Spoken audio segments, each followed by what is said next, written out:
order. Under the provisions of Standing Order number 1A, I am now required to ascertain whether Sir Lindsay Hoyle is willing to be chosen as Speaker, and I call Sir Lindsay Hoyle. Firstly, I'd like to thank my constituents of Chorley for returning me to this House and allowing me to put myself forward again as Speaker. It is an honour to serve. Oh, for fuck's sake, can't we change Speaker at least? Fuck, I have to listen to this fucking clown again for 5 years. Fucking hell. On that local authority. Come on.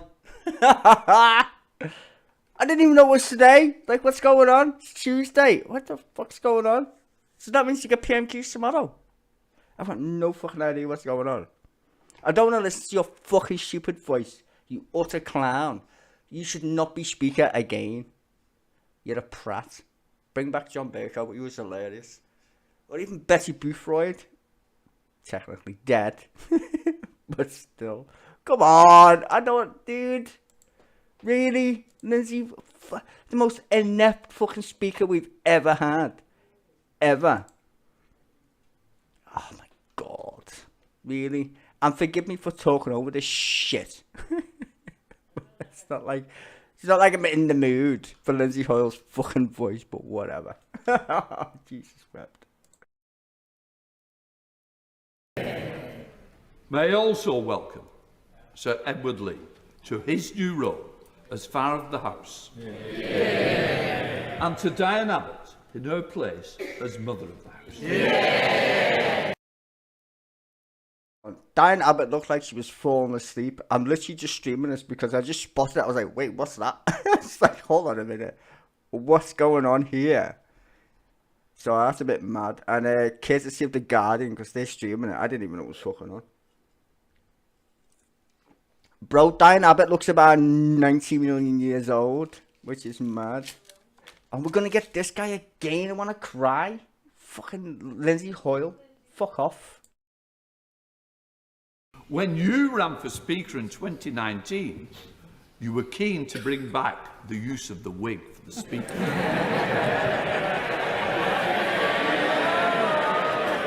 Hopefully, though, you'll look kindly on me and agree I still have a decent enough head of hair. Although, not quite as luscious as the former member for Lichfield. You know I'm only joking, Mike. I was thinking just the other day, you must be the only person that went to bed last Thursday evening as a father of 6 children and woke up the father of 649.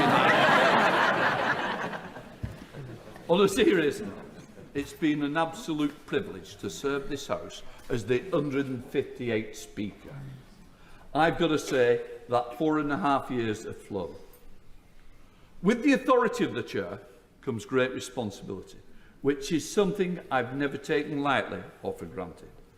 I know from experience that decisions have consequences, but with experience comes wisdom, and if re-elected, I will be guided by that as I continue to be fair, impartial and independent. To say I have had the most unusual speakership in the last Parliament is an understatement. From ensuring that the House could function during the COVID pandemic, and to new members, they might want to Google the Rees-Mogg conga, to adapting technology developed during COVID to allow President Zelensky to be the first world leader to broadcast to MPs in this chamber. It was, of course, an honour to represent this House at the lying in state of Her Majesty Queen Elizabeth, to present the address to the new King in Westminster Hall, to attend his coronation. Needless to say, in this role, you need staying power. I've already been Speaker during the tenure of 3 Prime Ministers. Fucking go away, stay in power. It's so annoying. I can't stand them. Fucking hell. Lindsay Hoyle, just fuck off already. There has never the massive cock up he made over the Gaza vote. I mean, you couldn't get any more fucking inept, could ya? He talks like he's fucking half dead. Just go away. Give us some fresh blood. They're all like 1,000,000 years old. Fucking dinosaurs. Fucking neoliberal cocksucker fucktards that they are. To account. Fucking shut up, dude. I care about supporting backbenchers to pursue issues which are important to their constituents. Yeah. And You're there's a so back- fucking good at your job. You fucked up at the entire Gaza thing. I just basically cockballed the fucking SNP. I don't even like the SNP, for fuck's sake. And I'm defending them because you're a muppet. Fucking, honestly. I don't want to listen to him. He's such a fucking bellend. Can't believe he's going to be the speaker. I'm going to have to listen to him waffle. Fucking, every fucking PMQ's have to listen to this twat do a shit job. Honestly, Berko was better. Didn't like him much. Betty Boothroyd, bring her back. Yeah, he sat down. Twat, shut up. Member for Lancaster and Wyre to move the motion. In case you don't know, Sir all the Edward. MPs I are beg being to sworn move in. that Sir Lindsay Hoyle do take the chair of the House of Commons. The best thing, as far as No, this is not good news. This is terrible. Before we get rid of him, but no, he's still there. Some things never change, apparently, ladies and gentlemen. We've got this utter fucking clown back as the speaker. Oh, God, look, I'm laughing. God. It's like fucking steptoe, innit? Dun, dun, dun, dun, dun, dun, dun. It's like, Jesus Christ, how are you still even an MP? Him there. I forgot his fucking name. I was going to call him David Blunkett. God damn it. Blunkett's in the House of Lords, I think. But anyway. Jesus fucking. I have to put up with this fucking. Look at him. Fucking twat. He definitely likes his booze, him. reputation that is out of bounds for Lindsay when hosting international speakers. Indeed, having a pint of mild in the Rose return Told of ya. Nancy Pelosi. Boozer. And it Fucking told ya. Fucking snouse on him. Fucking gobshite. Anyway, fuck off. regales my Lancaster constituency office with tales of his childhood from Lancashire's second town. And one of my favourite anecdotes is of Chorley Zoo, and I didn't know Chorley had a zoo. Apparently it's known Nobody as Chog does. Zoo, which might be a first reference of Chog in Hansard, which is the slang for Chorley. Oh my god. But upon first Muppet with his phone on, he's like, for fuck's sake, me fucking phone. Shouldn't even have it on in the first place, you twat. two Fucking Muppet. Yeah, that's why you shouldn't be an MP. No courtesy whatsoever for your fellow MPs. Get out. because with cats, dogs, parrots and tortoises, Lindsay Hoyle You know what is mad though? Seeing like a preview of what it's going to be like for like 5 years, 10 years, 15 years. Because you know us Brits. We only kick out the government when we're really fed up. They're literally on the other side of the benches. So interesting, actually. I just watched a speech. That's the only reason I found this. I was watching it wasn't even a speech. It was the Tony Blair fucking conference thing with West Streeton. He was basically saying the NHS is fucked. So yeah, we knew that already. The only reason I found it, I literally thought Parliament wasn't open until next week if you watched me show. So that's a bit mad, isn't it? But anyway, fucking waffly bastards. is for the times we found ourselves in. But it's also important to know that you have a speaker who champions the voices of us backbenchers. One who ensures that all voices, government and opposition, are heard. Our speaker is fair, impartial and independent. Newly elected members will find a great friend in Anybody who watches politics knows that's actually bullshit, but whatever. myself. I have had the good fortune of knowing Lindsay before I was elected here, and over the years he has been a great source of advice and guidance, some of which I took and some of which I chose to ignore. Thankfully. But all I can say is that the advice that I ignored, I regret ignoring and live to tell the consequences. So, despite being annoyingly right about many things, which is a good Lancashire trait, by the way, he will ensure that his door is open to all members at times of need. And I can vouch that he does a good brew. It's Yorkshire tea, though. But if you prefer something from the right side of the Pennines, from the Red Rose County, it's the only place on this estate I've managed to get a hot Vimto outside of my own office. However, Lindsay, we all have our character flaws. And regrettably, Lindsay does not support Lancashire's finest football team, Barrow. Instead, donning the colours of Bolton Wanderers. But note, we have a Bolton Wanderers fan. But note, that is a team which has both blue and red on its crest. And I think that exemplifies Mr. Speaker's even-handedness. And as a proud champion of Lancashire's rugby league tradition, when outside of Westminster, his favourite place is cheering on Warrington Wolves or in the summer months, Lancashire County Cricket. And like all good sports people, Lindsay knows... I'm gonna lie on some between two. St Helens, which is pretty close, and Wigan. Not the same if you understand, but anyway, whatever, it doesn't matter.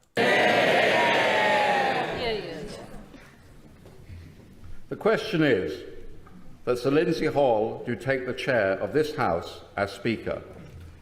As many as are of that opinion say aye. Aye. As many as of that opinion say no, to the contrary. I think the ayes have it. The ayes have it. Order. I mean, to be fair, it's like in Parliament, even though I'm a bit like cynical, but yeah. We're gonna get a speech. Oh, he's getting dragged. Is that David Davis? Wait, hold on. Is that David Davis? I thought he lost his seat. I was going to say I actually like David Davis. I'm glad he didn't lose the seat. I was saying that on election night. I thought he lost the seat. He's a Tory. But, okay, let's see. Take the chair as Speaker-elect. I wish to thank the House for the honour that is again bestowed upon me. God. I am aware that it is the greatest honour it can give any of its members. I propose to do all within my power to preserve and cherish its best traditions.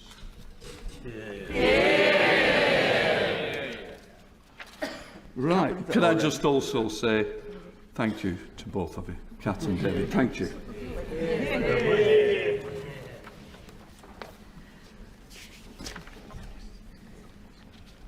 What a mad thing. Just seeing this, just seeing this thing right now was mental. Like, all the Labour voters, people are on the other side of the fucking house. It's so mad. I haven't seen that for like 15 years or longer. Speeches from Prime Ministers, the opposition, other leaders, that I would discourage, that I would hope they can be quite brief today. And I do hope that members will respect that it is only leaders, and I'm sorry for other members that may wish to speak. But I've got to say a big thank you to the staff of this House for the way that they've ensured all new members, the way that they've been brought in and shown the way around. I hope the bodies and everybody involved has made a real difference. I've got to say, it is light years from '97 when I first came in, and may we continue that. I now call the Prime Minister, Sir Keir Starmer. Oh, there we go! Yeah!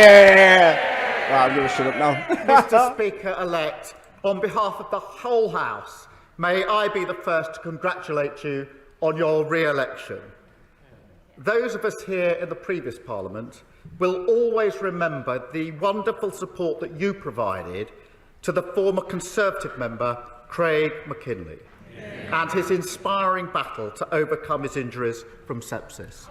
All of those returning will remember, as I do, the speech he gave just a few weeks ago, which was inspiring and moving, and we wish him well. And I had the privilege on that occasion to meet his family and his young daughter. That support, Mr. Speaker-elect, was characteristic of your profound care for the interests and welfare of all members, especially backbenchers.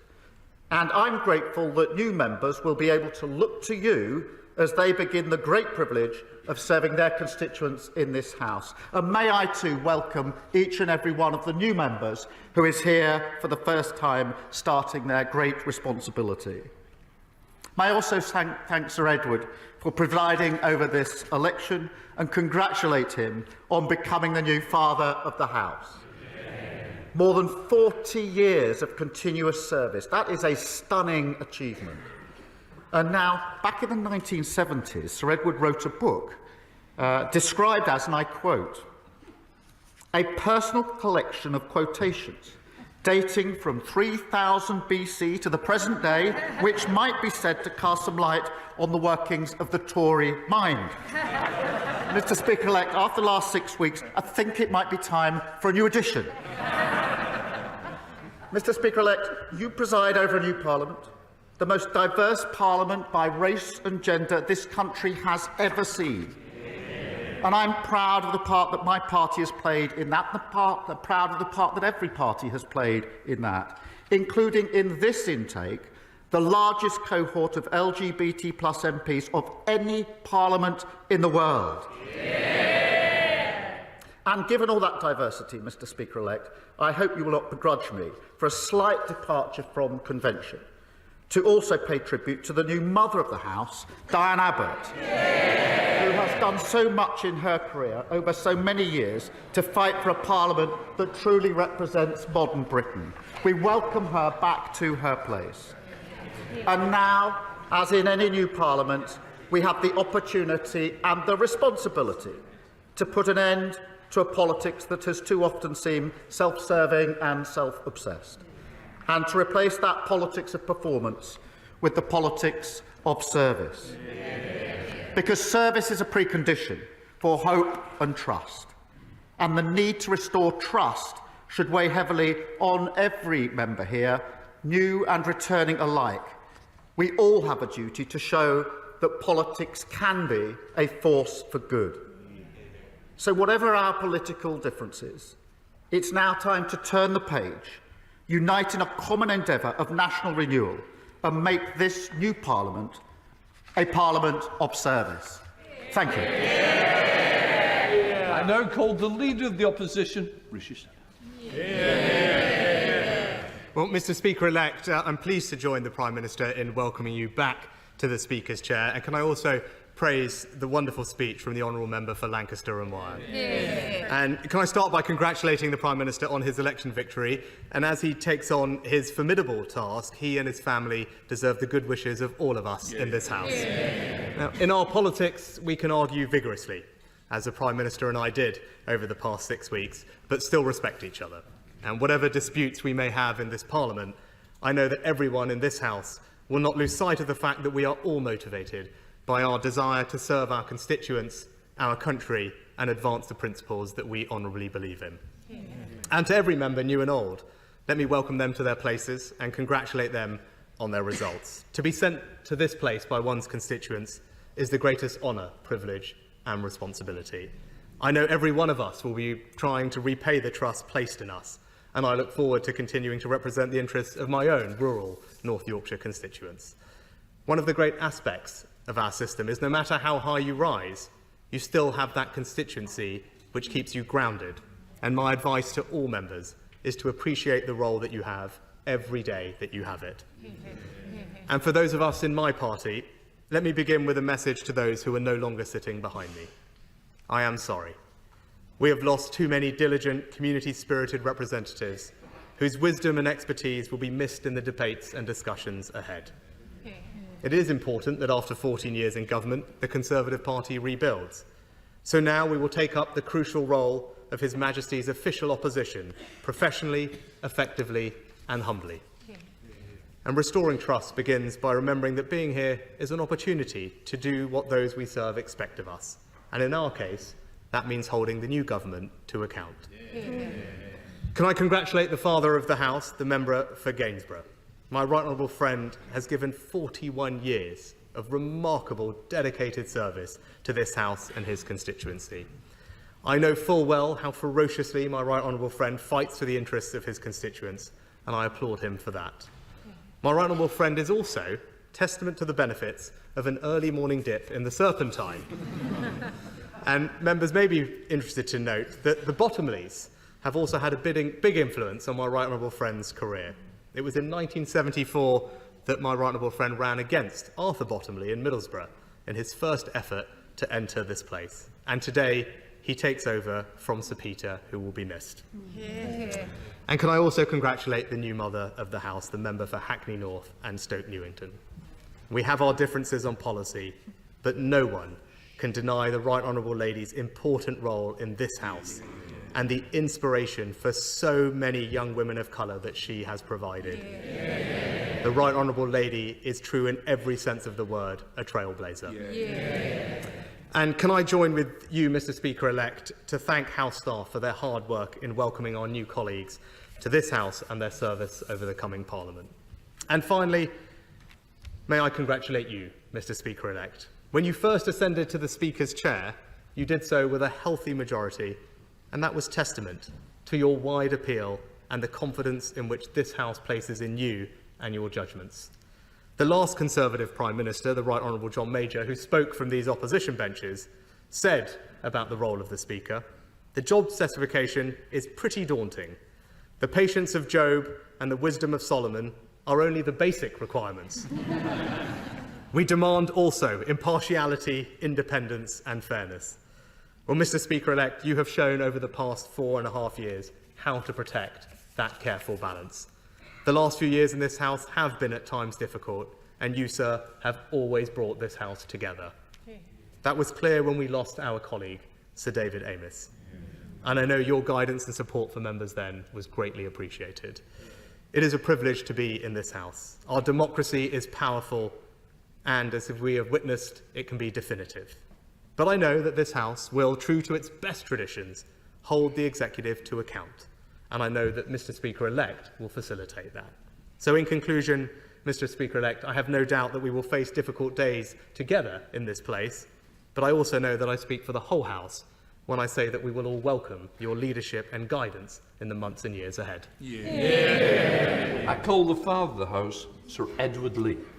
Mr. Speaker-elect, as the first backbencher to speak in this Parliament, I seem to remember that almost the very first thing you said, almost before you even arrived in the chair to start your distinguished career as our Speaker, you said that your primary job was to defend us backbenchers. And I know that you will do that with enormous spirit and diligence. I know that this place is primarily about great events and the government being held to account by the opposition, but it's also about the right and the duty for all of us backbenchers, even if some of our views are a bit idiosyncratic, to have our views and to have our say.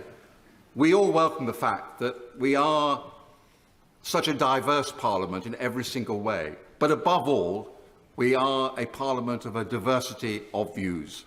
We are all equal, although, to be fair, some are more equal than others. But you will defend our right to speak our mind, to hold the government to account. I'd like to pay tribute to my predecessor, Sir Peter Bottomley, who gave such wonderful service to this House. And he sent me a lovely little note today. He said, "Have fun, do some good, and make people happy." And you, Mr. Speaker, I think you stand up every single day, and you can't make all of us happy all the time, but you try and make most of us happy for most of the time. Thank you very much. The Member of the House, Diane Abbott. I would like to congratulate the Speaker-elect on his election and say this. He has been a Speaker through tumultuous times, but he has never failed to serve with grace and expertise and fairness. I would also like to congratulate the 304 new members of Parliament who have entered Parliament after this election and say to them, it is a great job and you will never regret coming here. I would also like to congratulate the officers of the House who have organised such a meticulous and careful induction. I remember when I was a new MP, they just gave you a bunch of keys and told you to get on with it. So I have to congratulate the officers. I would also like to say that when I was a new member in 1987, there were only 40 female members of Parliament. Today we have 200. 164. And some of us are glad that we have lived to see this. And I can't speak about the increased numbers of female members of Parliament without referencing my predecessor, Baroness Harriet Harman, who did so much to work to have an equal and diverse House. We are going into very tumultuous times.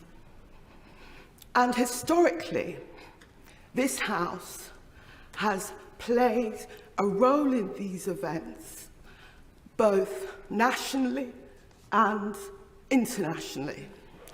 And I'm sure it will be the same going forward, and we will be presided over in the excellent way of the Speaker-elect.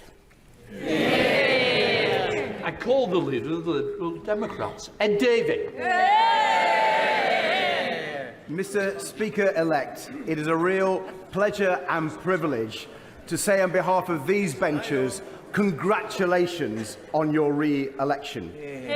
You know only too well how tough a task you're taking on, so thank you for agreeing to serve. You've shown time and again your commitment to the vital role this House plays in holding the government of the day to account.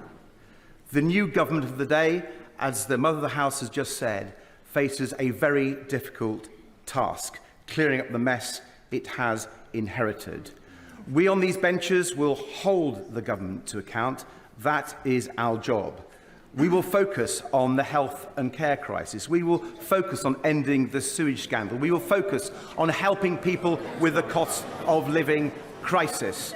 Mr. Speaker-elect, the new government has a huge majority, and therefore it's a particularly difficult job for the Speaker to help the opposition parties as it does its job in holding the government to account. I'm sure you'll do it with independence and impartiality, as you always have done.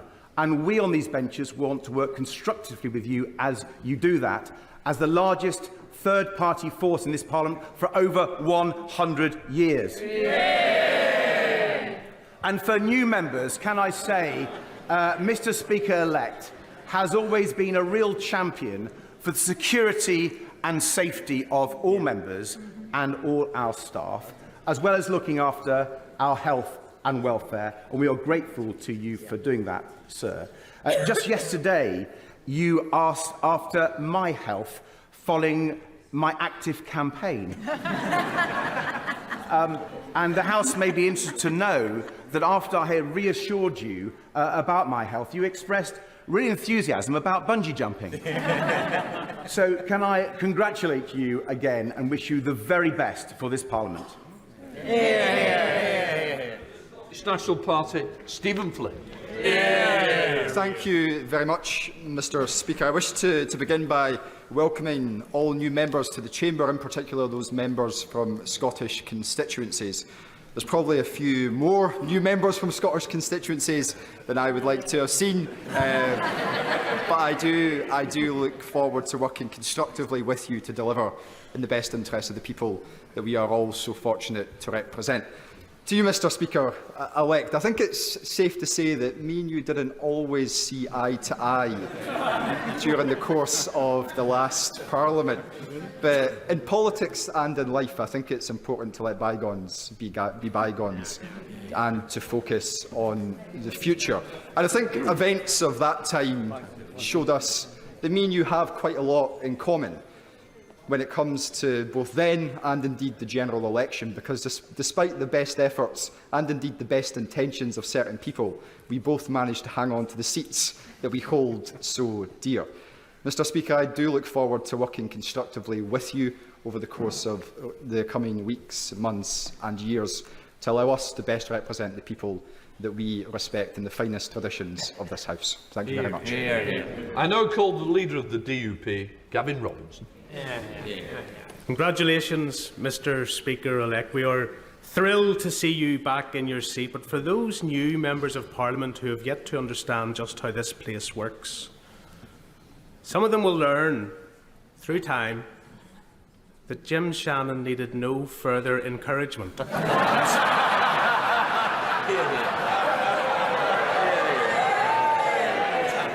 And so, whilst the reference was appreciated, no doubt, by his mother and others,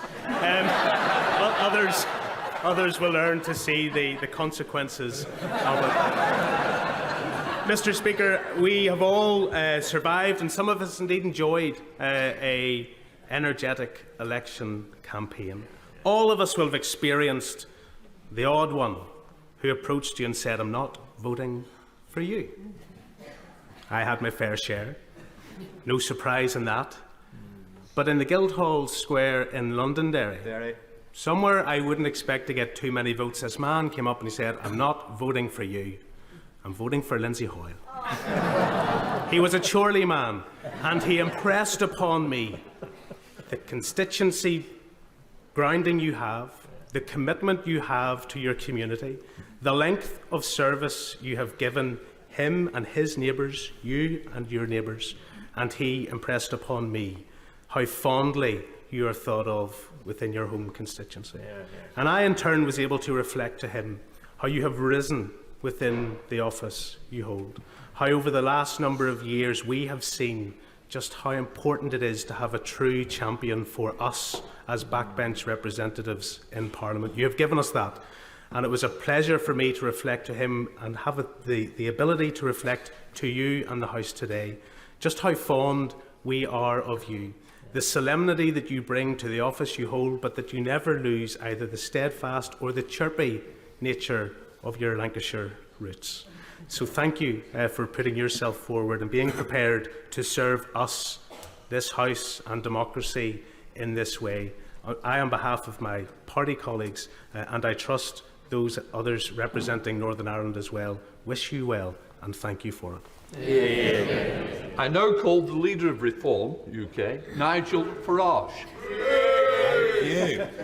Mr. Speaker-elect, thank you very much indeed. We are the new kids on the block. We have no experience in this Parliament whatsoever, even though some of us have tried many times over the years previously to get here. So we can't judge you from working in this place, but we can judge you from the way the outside world sees you. And I don't just mean the United Kingdom, I mean the world, because Prime Minister's Questions time is global box office politics, and it's pretty clear to everybody that you act with great neutrality, that you have brought tremendous dignity to the role as Speaker, so we absolutely endorse you entirely for this job. And it is, I must say, in marked contrast to the little man that was there before you and besmirched the office so dreadfully, in doing his best to overturn the biggest democratic result in the history of the country. We support you, sir, fully. I now call the Leader of Plaid Cymru, Liz Saville-Roberts. Diolch yn fawr iawn, Lefarydd, and I too rise to congratulate you on your re-election as Speaker of this House and to wish you well, of course, in presiding over this historic session of the new Parliament. And I'm heartened that for the first time in history, the proportion of women elected here is over 40%, and more than half of those are new to this House. It is fantastic to see steady progress towards proper representation. And I'd also like to take this opportunity to congratulate not just the incoming government for their victory, but also the smaller parties in this place. All of us here, whether we belong to the largest parties, the smallest parties, or no parties at all, we were all elected in the same way. Whatever the size of our parliamentary grouping, the principle of one vote, one value is the foundation of our democracy, and that principle should be cherished and defended for the sake of all our constituents. And I repeat now to the House, Mr. Speaker, what I said upon your election all those years ago. All those constituents are equal and they all deserve respect. We begin the work of representing and championing our constituents, and I have every confidence, Mr. Speaker, that you will continue to ensure that representatives here are treated fairly, because our constituents should be treated fairly too. Diolch yn fawr iawn. The co-leader of the Green Party, Adrian Ramsey. Thank you very much, Mr. Speaker-elect, and congratulations on the support you have received from across this House today. And I can already say on behalf of the new cohort of Green MPs that we have been very pleased with the support you have given us, where you've shown that you go out of your way to support new members in this House and support MPs from all parties to be able to hold the government to account and represent our constituents. And I know I speak on behalf of all the Green MPs, and I'm sure all the new MPs, in saying we are very conscious that we are here first and foremost to be constituency MPs, to represent our residents, and we appreciate your support in enabling us to do that. May I associate myself with the remarks of the Prime Minister about the importance of politics being about public service, and I very much hope in this new Parliament we can all move to a less tribal form of politics, where we work together, where we can agree and move things forward in the national interest. Mr. Speaker-elect, thank you for your support and congratulations. I now call the leader of the SDLP, Colm Eastwood. Thank you, Mr. Speaker. I'm very glad to be back. I'm very glad to see the results of that election. Many people in Northern Ireland are delighted with it, and we look forward to holding the new government to account for the promises that they've made to the people of the north of Ireland. I want to take this opportunity also to welcome all the new members, even the ones that I profoundly disagree with. The one piece of advice I would give every new member here is to remember that the Speaker doesn't just chair the meetings. He's the boss. He is in charge of everything around this place, and it would do well for you not to fall out with him. In fact, even a bit of sucking up sometimes is good. I want to take this opportunity, as I say that, Mr. Speaker, to thank you and to congratulate you for all the fantastic work that you did over the last Parliament. You were a champion, as you said yourself, for the backbenchers of this place. A champion for the smaller parties, even when some of us pushed very, very close to the line when we felt that certain things had to be put on the record of this House. You were there, he knows what I'm talking about, you were there to protect us from some of the legal authorities who would like to get at us some of these times. But anyway, thank you very much, Mr. Speaker, for that. I wish you all the best in corralling this new House. It is very diverse in terms of representation and in terms of opinion. And I look forward to the end of tribal politics. I think that'll be a sight to behold. Congratulations. I call Sorcha Lucy Eastwood on behalf of the Alliance Party. Thank you, Mr. Speaker. I warmly congratulate you on your re-election as Speaker-elect. I am here as the new MP for Lagan Valley and representative for the Alliance Party of Northern Ireland. My presence here demonstrates a changing, more shared and integrated Northern Ireland, and of that in Alliance we are very proud. You have managed business smoothly and fairly, including ensuring that smaller parties have had their voices heard. Given the greater diversity of parties in this House, this leadership and precedent becomes even more important. I also want to put on record how well you represented Parliament on the world stage and at the time of the passing of our late Queen and the coronation of our new King. I also want to associate myself with the remarks from the Prime Minister about this job being of public service. All of us in this House do owe a debt of gratitude to our constituents.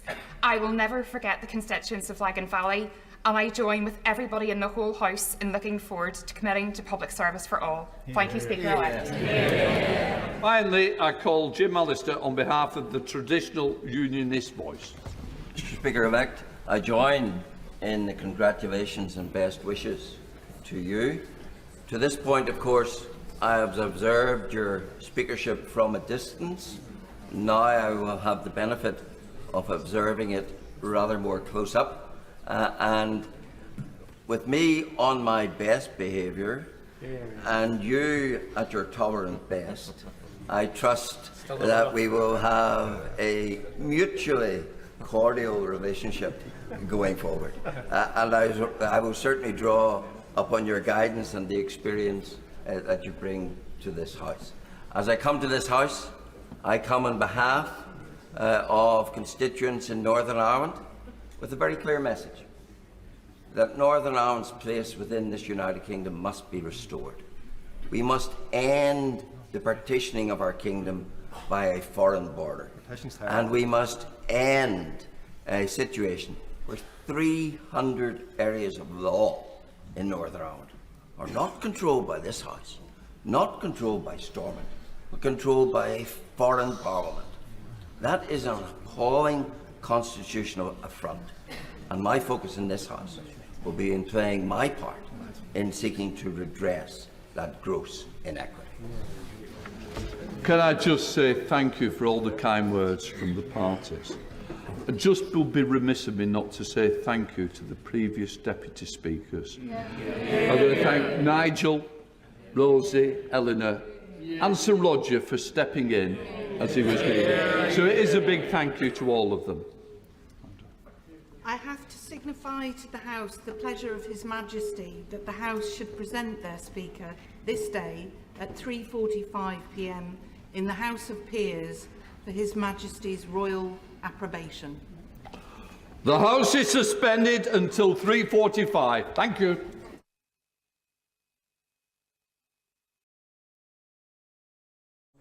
Our mental was there. The king's like, yo, bitch, get over here, you little plebeian. Come kiss the fucking ring of the king. I'm the only king. Well, there's two of us. I'm the king of my greater kingdom of Liverpool. See, that's the funny thing, is no one asked to elect me. Because I'm the king. And no one defies the fact that I'm the king. Because nobody else wants to be king. So I'm technically king. Unless someone wants to fight me with their armies. Just saying. Brilliant. How great was it though? I didn't even know that was on today. I literally thought it was next week. I was like, well, what's going on? Like, when's fucking Parliament going to be? Like, today. First of all, when did the state Parliament thing happen? That didn't happen. That's mad. So they just basically swore in all the MPs, and then, you know what's going to happen? They're all going to fuck off for a week-ish. And then we get the official state opening of Parliament. That's what's going to happen next week. So basically, we're just swearing in all the MPs. He actually won't be sworn in because he's the Speaker. That's what he just got told to do. Fuck off. Go and get sworn in himself. Because he's basically the Speaker of the House. So he has to go and do it differently. Mad that though, innit? We got Nigel Farage, who literally went there as usual. Everyone just went, oh. Like he said, this is box office.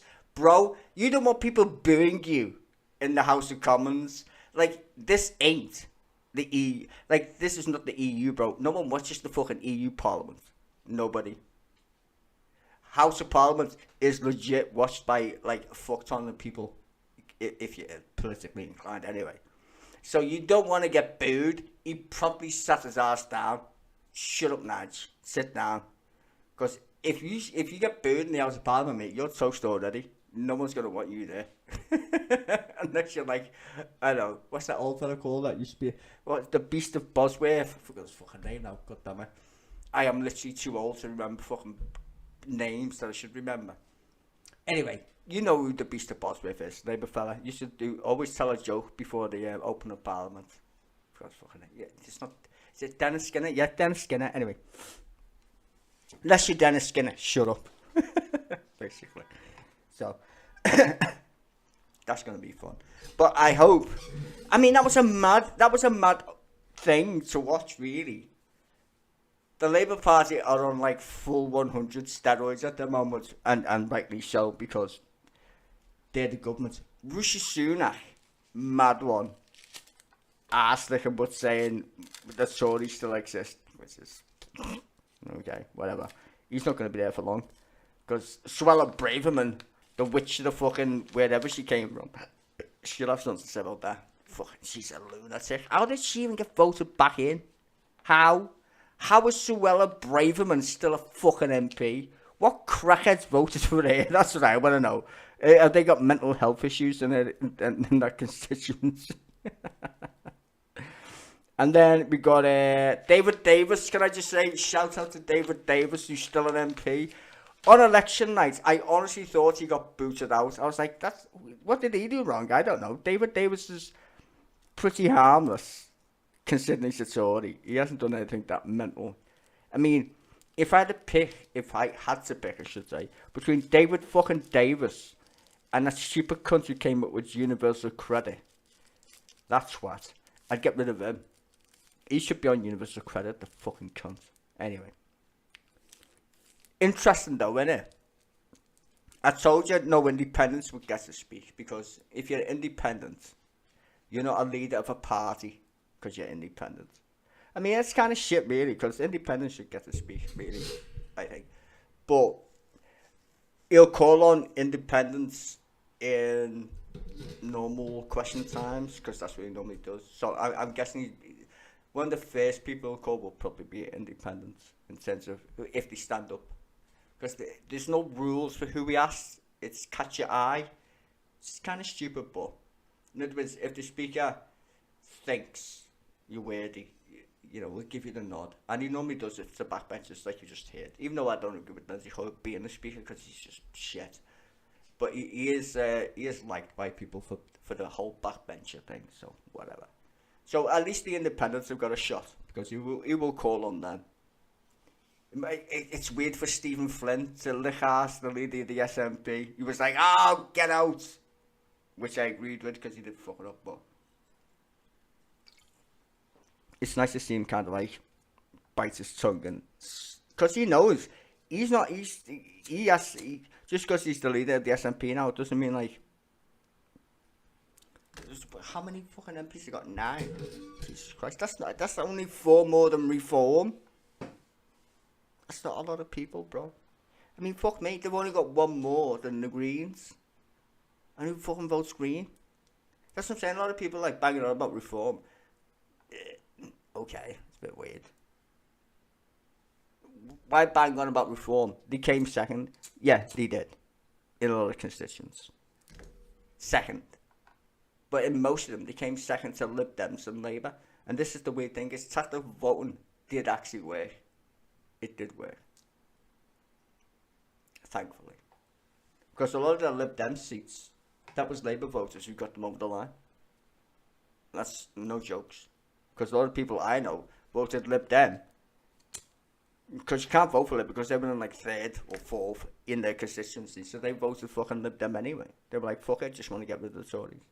Surprised Suella Braverman, like I said, still in power. Like, she's fucking cancer. Like, honestly, I've never met someone who's so racist, who's so black.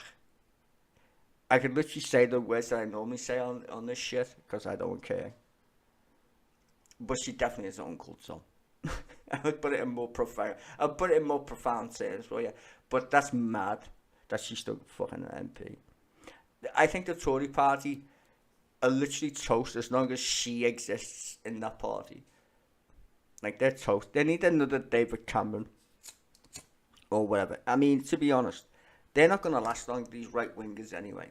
Because you only win, technically, the centre ground in Britain. And for as much as I'm left-leaning, and I'm not Keir Starmer's biggest fan by any stretch of anyone's imagination, but the country as a whole is centre. And not centre-left, the more centre-right than anything. If you understand Britain. Britain is centre-right. It has been for a long time. And still is to this day. But the centre is where it's at. And you can call it neoliberalism if you want. I mean, many of us do on the left. But that wins you elections in Britain, bro.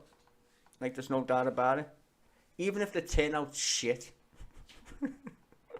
we don't... And the amazing thing is, as much as people want to big up Reform, we don't like the far right. We don't like Nazis in Britain. Okay, there is Nazis in Britain, but you tell me any country that doesn't have fucking Nazis. I mean, come on. But we don't literally like them in government, or even close to government. Protest votes, sure. Government, not a chance. We're not as stupid as the fucking French, where we even give them a sniff of power. No, not a fucking chance. We will crush them. So for other people wishing reform, we'll win the next election, not a chance. If you tally up the Lib Dem votes and the Labour votes, there's no fucking way we're going to get a far-right fucking government in this country. Not a chance. Fuck that. And here's why. First past the post. If you change and get rid of first past the post, we will be fucked. We'll end up like Italy or France.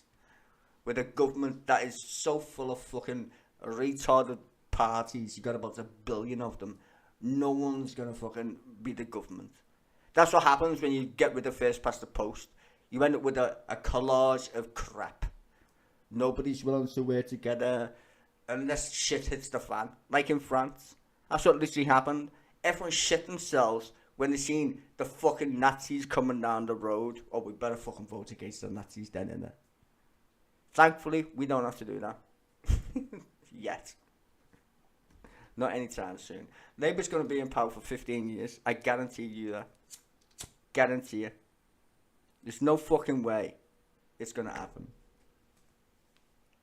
First of all, we're too lazy to kick governments out unless they're really, really bad. And the beauty about this mad shit is there's no Brexit involved, really. Keir Starmer's not interested in Brexit, and rightly so. You can do the whole, we can do jiggly pokeries. But to be fair, it's not an issue anymore. Most people fucking can't stand the word Brexit anyway. And the only reason why we had Brexit is because the Tories were up against UKIP. Nigel Farage's party again, the xenophobes who hate migrants, even though our country requires them. And this is the weird thing about the racist people. They're like, we hate migrants. Okay, let's get rid of all the migrants. Watch how shit gets at that point. Like, literally.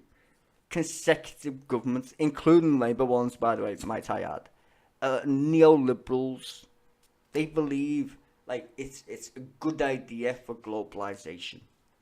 Even the people who came up with the stupid globalisation shit, which you never hear in a sentence anymore. And rightly fucking so. They're neoliberals, by the way. And it didn't start with Tony Blair. It started with Margaret Thatcher and Ronald Reagan. The same people Americans hate are the same people they put in power. The Republican Party. The very same people that invited China into the World Trade Organization. Why? Cheap labor, bro, for their companies. Now you have to suck China's dick because they got more money than you and buy all your shitty debt. You get what I'm saying? Like, you want to exploit this third world country, and now the third world country's like, oh, okay, fine. We ain't third world anymore, bitches. Now everyone's panicking. Or China's the enemy. No, China's just doing exactly what you... Like, China's doing exactly what you did. And now you're complaining about it. Fuck off. They got more fucking peons than you have is the problem. Who are willing to make for 50 cents a day. You go and try and pay an American 50 cents a day to make a fucking iPhone. Good luck. And then people still want to make fucking... Buy an iPhone? What, like you're a fucking retard? People are crazy. They really are. But anyway, that was a nice little weird stream. I literally seen it. I was like, what is that? Is that today? Is that now? Am I watching something from yesterday or the past? Like, what's going on? No, it's actually today. Which you would think they'd put on the news. Oh, guess what? Parliament's going to be open today and they're going to swear in all the MPs. Nope, not a peep. Not on the BBC, not on Sky News. Nowhere did it say, oh, guess what? Shit's going to be on the TV today. House of Parliament. I didn't even know.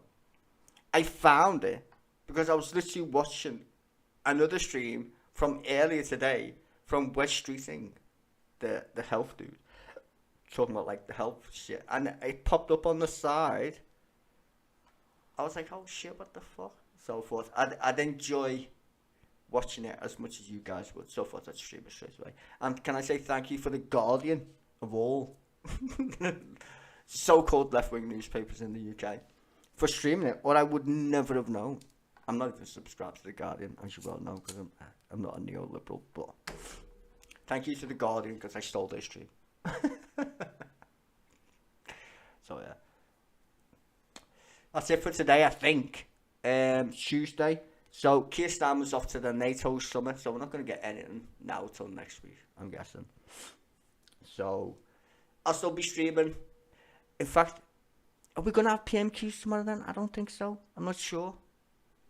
I've got no idea. Politics Live will be on tomorrow, so I'll do that at least. So I don't know about PMQs. She didn't say it. So it's just probably Politics Live. What's that, 12:15 normally till 1 o'clock or whatever. So anyway, I'll stop waffling.